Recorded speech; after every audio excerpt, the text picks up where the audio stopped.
ನಮಸ್ಕಾರ ವೀಕ್ಷಕರೇ, ನಾನು ನಿಮ್ಮ ಗಿರಿಧರ್ ಭಟ್. ನೋಡಿ, ವಿಶೇಷವಾಗಿ ಸಂಗಾತಿ ದೂರ ಆಗಿರ್ತಾರೆ. ಸಂಗಾತಿ ಸಾಂಗತ್ಯ ಒಂದು ರೀತಿಯಾದಂಥ ಅವಿನಾಭಾವವಾದಂಥ ಸಂಬಂಧ. ಸಂಗಾತಿ ಅನ್ನೋದು ಒಂದು ಬರೀ ಸ್ತ್ರೀಯನ್ನೇ ನೋಡೋದಲ್ಲ. ಈ ನಿಮ್ಮ ಜೊತೆಗಿರ್ತಕ್ಕಂಥ ಸಂಗಾತಿನೂ ದೂರ ಆಗಿರೋದು, ಪುರುಷನೂ ಇರ್ಬೋದು, ಸ್ತ್ರೀನೂ ಇರ್ಬೋದು. ನಿಮಗೆ ಸಂಬಂಧಪಟ್ಟಂಥದ್ದು ನೀವು ಅರ್ಥೈಸ್ಕೊಳ್ಬೋದಾಗಿದೆ ಈ ವಿಷಯವನ್ನು. ನೋಡಿ, ಯಾವುದೋ ಒಂದು ಕಾರಣಕ್ಕೆ ಹಠಾತ್ತನೆ ಬರ್ತಕ್ಕಂಥ ಒಂದು ಪ್ರಮಾದಗಳಿಂದ ಮುನಿಸಿಕೊಳ್ಳುವಿಕೆ ಹೆಚ್ಚಾಗುತ್ತೆ. ಮುನಿಸ್ಕೊಂಡು ಏನು ಮದುವೆ ಆಗಿರ್ತಾರೆ, ದಾಂಪತ್ಯ ಜೀವನ ಚೆನ್ನಾಗಿರುತ್ತೆ, ತವ್ರ ಮನೆಗೆ ಹೋಗಿ ಸೇರಿಕೊಂಡಿರ್ತಾರೆ. ಅಥವಾ ಮುನಿಸ್ಕೊಂಡು ಏನೋ ಒಂದು ರೀತಿಯಲ್ಲಿ ನಿಮ್ಮನ್ನು ಮಾತಾಡದೆ ಮನೆಯಲ್ಲಿದ್ದರೂ ಕೂಡ ನಿಮ್ಮ ಜೊತೆ ಚಂದನಾಗಿ ಜೀವನ ಮಾಡದೆ ಒಂದು ರೀತಿಯಲ್ಲಿ ಹತಾಶಾದಾಯಕವಾದಂಥ ಒಂದು ಸ್ವರೂಪಗಳಿರ್ತದೆ. ದಾಂಪತ್ಯ ಸ್ವರೂಪದಲ್ಲಿ ಏನು ಸಾಂಗತ್ಯ ನಡಿಬೇಕು, ಯಾವ ರೀತಿಯಲ್ಲಿ ಜೀವನ ಮಾಡಬೇಕು, ಯಾವ ರೀತಿಯಲ್ಲಿ ಕಲಿತು ನೆಲೆತು ಬಾಳಬೇಕು, ಅವೆಲ್ಲವೂ ಕೂಡ ನಿಮ್ಮಿಂದ ದೂರ ಆಗಿರುತ್ತೆ. ಸದಾಕಾಲ ದೋಷಾರೋಪಣೆ ಮಾಡ್ತಾ, ಜಗಳ ಮಾಡ್ತಾ, ಕದನ ಕಲಹದಂಥ ವಾತಾವರಣದಲ್ಲೇ ಒದ್ದಾಡ್ತಾ ನರಳಾಟ ಮಾಡ್ತಾ ಇದ್ದರೆ ಈ ಒಂದು ವಿಷಯವನ್ನು ತಾವು ಅರ್ಥೈಸ್ಕೊಳ್ಬೋದು. ಜೊತೆಗೆ ಪ್ರೀತಿ, ಪ್ರೇಮ, ಪ್ರಣಯದಂತಹ ವಿಷಯಗಳು, ನಂಬಿದ ವ್ಯಕ್ತಿ ನಿಮ್ಮಿಂದ ಎಲ್ಲೋ ಒಂದು ಕಡೆ ದೂರ ಹೋಗಿರ್ತಾರೆ.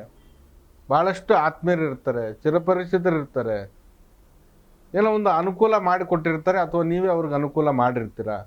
ಅವರು ಕೂಡ ನಿಮ್ಮನ್ನು ತ್ಯಜಿಸಿ ದೂರ ಹೋಗಿರ್ತಾರೆ. ಅಥವಾ ನಿಮ್ಮ ಪ್ರೀತಿಯ ಒಂದು ಸಾಂಗತ್ಯದಲ್ಲಿ ಯಾರೋ ಮೂರನೇ ವ್ಯಕ್ತಿಗಳು ಕೂಡ ಬಂದು ನಿಮ್ಮ ಒಂದು ವಿಷಯವನ್ನು ಬೇರ್ಪಡಿಸುವಂಥ ಒಂದು ಸಾಧ್ಯತೆಗಳು ಅನ್ನೋದನ್ನು ಸಹ ಕಾಣ್ಬೋದು.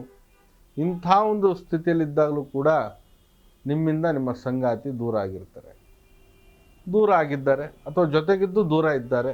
ಯಾವುದಾದ್ರೂ ಒಂದು ಸ್ವರೂಪ ಇರಲಿ, ಆದರೆ ಅದರ ಒಂದು ಕಳವಳ, ತಳಮಳ ಏನಿದೆ, ಹೇಳಿಕೊಳ್ಳಲಾರ್ದಂಥ ಒಂದು ಸ್ಥಿತಿಯಲ್ಲಿ ಇರ್ತೀರ.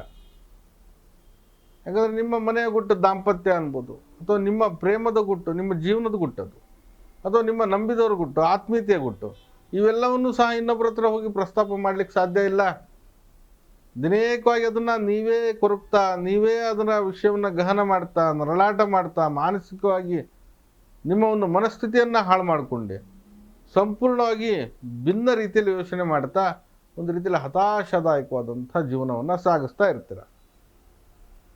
ಈ ರೀತಿ ಇದ್ದಾಗ ನಿಮ್ಮ ಪೂರ್ಣ ಪ್ರಮಾಣದ ಬದುಕಿನಲ್ಲಿ ಎಲ್ಲೋ ಒಂದು ಕಡೆ ಬೆಳವಣಿಗೆ ಅನ್ನೋದು ಕುಂಠಿತ ಆಗ್ಬೋದು. ಯಾಕಂದರೆ ಟೆನ್ಷನ್ ಇದು ಇರ್ತದೆ. ನಿಮಗೆ ಕೆಲಸ ಮಾಡಲಿಕ್ಕೆ ಇಷ್ಟ ಇರೋದಿಲ್ಲ, ಮನೆಯಲ್ಲಿ ನೆಮ್ಮದಿಯಾಗಿರೋದಿಲ್ಲ, ಅಥವಾ ಪ್ರೀತಿ ಪ್ರೇಮದಂಥ ವಿಚಾರಗಳಿಂದ ಮನೆಯವರ ಮೇಲೆ ತಾವು ಮುರಿದು ಬಿಡ್ಬೋದು, ಮನಸ್ಥಿತಿಯನ್ನು ಹಾಳು ಮಾಡ್ಕೊಳ್ಬೋದು.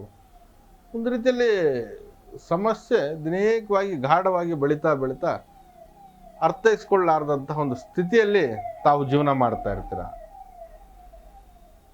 ಕೆಲವರಂತೂ ನೋಡಿ, ಸ್ವಾಮಿ ಫೋನ್ ನಂಬರ್ ಬ್ಲಾಕ್ ಮಾಡಿಬಿಟ್ಟಿದ್ದಾರೆ, ಮನೆ ಕಡೆ ಹೋದರೂ ಮಾತಾಡ್ತಾ ಇಲ್ಲ, ಅಥವಾ ಏನೋ ಒಂದು ರೀತಿಯಲ್ಲಿ ನನಗೆ ಬಹಳಷ್ಟು ತೊಂದರೆ ಕೊಡ್ತಾ ಇದ್ದಾರೆ, ಹಿಂದೆ ಭಾಳ ಚೆನ್ನಾಗಿದ್ದು ಯಾರೋ ಮಧ್ಯದಲ್ಲಿ ಬಂದು ಈ ರೀತಿ ಮಾಡಿಬಿಟ್ರು, ಅವ್ರ ಅಮ್ಮನ ಮಾತು ಕೇಳ್ತಾ ಇದ್ದಾರೆ. ಈ ಸಾವಿರಾರು ರೀತಿಯಾದಂಥ ಒಂದು ಕಾರಣಗಳನ್ನು ಹೇಳ್ತಾ ಇರ್ತಾರೆ.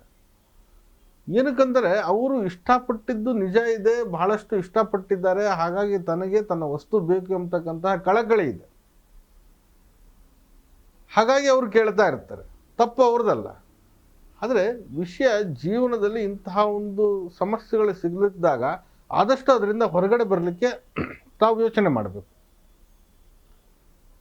ಒಂದು ಪಡಿಬೇಕು, ಇಲ್ಲ ಕಳ್ಕೊಳ್ಬೇಕು, ಇಷ್ಟೇ ಇರೋದು.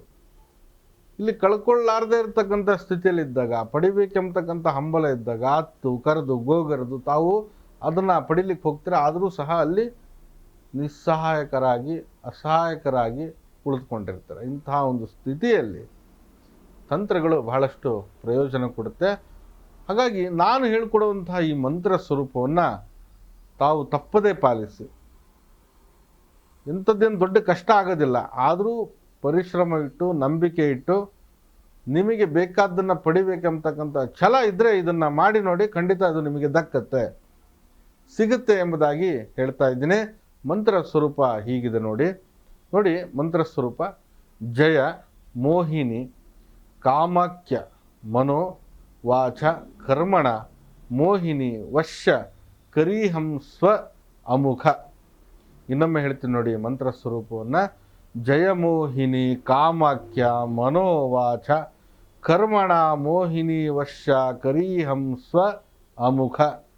ನೋಡಿ, ಅಮುಖ ಎಂಬತಕ್ಕಂತಹ ಒಂದು ಏನು ಸ್ಥಳ ಇದೆ, ಜಾಗ ಇದೆ, ಅಲ್ಲಿ ನಿಮ್ಮ ಸಾಧ್ಯ ವ್ಯಕ್ತಿಯ ಹೆಸರನ್ನು ತೆಗೆದುಕೊಳ್ಬೇಕಾಗ್ತದೆ. ಈ ಸಾಧ್ಯ ವ್ಯಕ್ತಿ ಅಂದರೆ ಯಾರು ನಿಮ್ಮನ್ನು ಬಿಟ್ಟು ಹೋಗಿದ್ದಾರೆ ಅಥವಾ ಸಂಗಾತಿ ದೂರ ಆಗಿದ್ದಾರೆ, ಆ ದೂರ ಆಗಿರೋರು, ಚೆನ್ನಾಗಿರಬೇಕಾಗಿರೋರು, ಅವರ ಹೆಸರನ್ನು ಪಡಿಬೋದು. ಅದು ಪುರುಷ ಇರಲಿ ಸ್ತ್ರೀ ಇರಲಿ, ಅದೊಂದು ಆಲೋಚನೆಯನ್ನು ಮಾಡಿ ಆ ಅಮುಖ ಸ್ಥಳದಲ್ಲಿ ಆ ವ್ಯಕ್ತಿಯ ಹೆಸರನ್ನು ತಾವು ಹಾಕಿ. ಇದನ್ನು ಮಾಡುವಂಥ ದಿವಸ ಗುರುವಾರದ ದಿವಸ ಶ್ರೇಷ್ಠಕರವಾಗಿರ್ತದೆ. ಗುರುವಾರದ ದಿನ 1001 ಬಾರಿ ಈ ಮಂತ್ರವನ್ನು ಜಪಿಸಬೇಕು. ಏನು ಬಹಳ ಕಷ್ಟ ಆಗೋದಿಲ್ಲ, 1 ಗಂಟೆ ಅಥವಾ 3/4 ಗಂಟೆ ಸಾಕು. ನಿಮಗೆ ಕೂತ್ಕೊಂಡ್ರೆ ಇದನ್ನು ಮಾಡಿ ಮುಗಿಸುವಂಥ ಒಂದು ಶಕ್ತಿ ಬರುತ್ತೆ. ಆ ಒಂದು 1001 ಬಾರಿ, ಆ 1001 ಬಾರಿ ತಾವು ಈ ಮಾಲೆಯನ್ನು ತೆಗೆದುಕೊಂಡು ಅದರ ಮಾಲೆಯ ಸ್ವರೂಪವನ್ನು ಪರಿಗಣನೆಗೆ ತೆಗೆದುಕೊಂಡು ಗುರುತು ಹಾಕ್ಕೊಂಡು ತಾವು ಮಾಡಬಹುದಾಗಿದೆ. ಇಲ್ಲಿ ಮಂತ್ರವನ್ನು ಹೇಳುವಾಗ ತಮ್ಮ ಒಂದು ಎಡಗೈ ಅಂಗೈಯಲ್ಲಿ ಎಡಗೈಯಲ್ಲಿ ಕಲ್ಲುಪ್ಪನ್ನು ಇಟ್ಕೊಳ್ಬೇಕು. ಆ ಕಲ್ಲುಪ್ಪನ್ನು ಇಟ್ಟು ಮಡಿಸ್ಕೊಂಡು ಇರಬೇಕಾಗ್ತದೆ. ಪೂರ್ಣ ಪ್ರಮಾಣವಾಗಿ 1001 ಬಾರಿ ಮಂತ್ರ ಹೇಳಿದ ನಂತರ ನಿಮ್ಮ ತಲೆಯ ಭಾಗದಿಂದ ಮೇಲ್ಭಾಗಕ್ಕೆ ಅದನ್ನು ಹಿಂಭಾಗಕ್ಕೆ ಎಸಿಬೇಕು. ಇದನ್ನು ಅರ್ಥ ಮಾಡ್ಕೊಳ್ಳಿ. ಎಡಗೈಯಲ್ಲಿ ಉಪ್ಪಿಟ್ಕೊಂಡಿರೋದನ್ನು ಮಂತ್ರ ಹೇಳಿದ ನಂತರ ತಾವು ಹಿಂಭಾಗಕ್ಕೆ ಎಸಿಬೇಕು. ಹೀಗೆ ಎಸೆಯೋದ್ರಿಂದ ನಿಮ್ಮಲ್ಲಿ ಆವರಿಸ್ಕೊಂಡಿರ್ತಕ್ಕಂಥ ಕಳಾಹೀನ ಸ್ಥಿತಿ ಎಲ್ಲವೂ ಸಹ ನಾಶ ಆಗುತ್ತೆ. ನಿಮ್ಮಲ್ಲಿ ಒಂದು ಆಕರ್ಷಣವನ್ನು ಹೆಚ್ಚು ಮಾಡುತ್ತೆ. ಹಾಗೆ 1001 ಬಾರಿ ಈ ಮಂತ್ರವನ್ನು ಪಠನ ಮಾಡೋದ್ರಿಂದ, ಜಪಿಸೋದ್ರಿಂದ ನಿಮ್ಮ ಸಂಗಾತಿ ಎಷ್ಟು ದೂರ ಹೋಗಿದ್ದಾರೆ ಅಷ್ಟೇ ವೇಗವಾಗಿ ನಿಮ್ಮನ್ನು ಸೇರ್ತಾರೆ, ಹತ್ತಿರಕ್ಕೆ ಬರ್ತಾರೆ. ಅಥವಾ ನಿಮ್ಮ ಮನೇಲಿ ಏನೋ ಒಂದು ಜಗಳ ಕದನದಂತಹ ವಾತಾವರಣ ಇದೆ ದಾಂಪತ್ಯದಲ್ಲಿ, ಅವೆಲ್ಲವೂ ಕೂಡ ಶಮನ ಆಗುತ್ತೆ. ಮುನಿಸ್ಕೊಂಡೋಗಿರೋ ಹೆಂಡತಿ ವಾಪಸ್ ಬರ್ತಾರೆ. ದೂರ ಆಗಿರೋ ಪ್ರೇಮಿಗಳು ಒಂದಾಗ್ತಾರೆ. ಆತ್ಮೀಯ ಪ್ರೇಮ ಏನಿದೆ ಅದು ಕೂಡ ಸರಿ ಹೋಗುತ್ತೆ. ನಂಬಿದವರು ಬೇಗ ಕೈ ಹಿಡಿತಾರೆ. ಇಷ್ಟೆಲ್ಲ ಸಾಧ್ಯ ಇರತಕ್ಕಂತಹ ಒಂದು ಈ ಮಂತ್ರವನ್ನು ತಾವು ತಪ್ಪದೆ ಇದೇ ರೀತಿಯಾಗಿ ಮಾಡಿ ಖಂಡಿತ ಅದರಿಂದ ಒಳಿತನ್ನು ಪಡಿಬೋದು.